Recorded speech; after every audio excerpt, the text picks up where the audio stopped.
We're starting today a new series.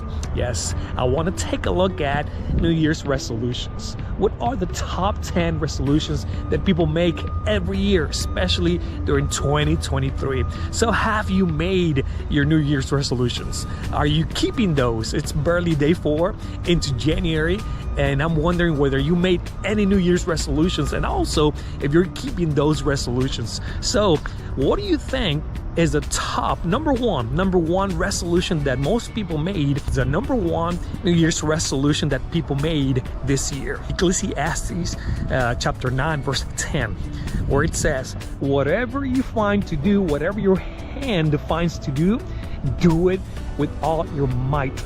Do it with your might, it says. Why? And then it adds, because there will be no work or device or knowledge or wisdom in the grave where you're going. Number one resolution for this year, eating healthier this 2023. So what if I told you that that's a really good resolution to have and to keep? So what if I told you there's different ways to tackle that resolution? It's up to you to research how you can get that done. And it's also a personal choice how you're gonna apply that to your life, because everybody's different too. Everybody is different and everybody's moving at a different pace. But one thing I could tell you, number one, is eat good food.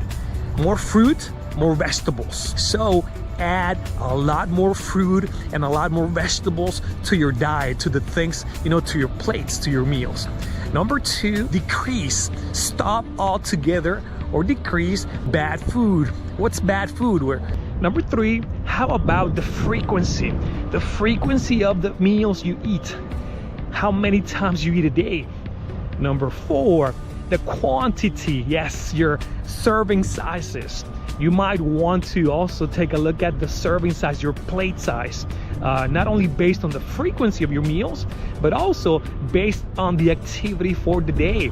In other words, think of food in terms of fuel. Yes, fuel, kind of like what the fuel or the gas you put on a car, depending on how far you're gonna go, that's the kind of gas you put on it. The same thing, based on the activity for the day, think of food in terms of fuel. If you don't need more fuel, more food, then you just enjoy a little less. You can still eat what you want, but smaller portions.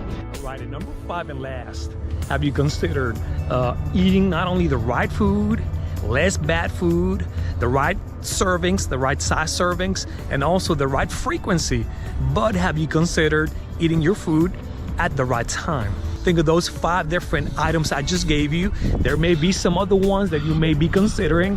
Go for it. Just make sure that you eat healthier this year, 2023. And that means different things for different people, but make sure you pursue that. Go get it. And one last thing that I want and I need you to keep in mind when it comes to all these things, especially eating healthier. You gotta start slow. You gotta start slow and start small. Don't make huge radical changes. Start slow and get excited and make sure you're consistent. So in order to be consistent and keep it going for long and for good, you gotta start slow, start small, ease into this. Make sure you create a habit and that you don't just rush into it and then you get burned out, or that you're making it much harder on yourself to adapt to something much better, because you may just be missing out. You don't want to do that. God bless you. See you next time. We'll talk about number 2 resolution for 2023. God bless you.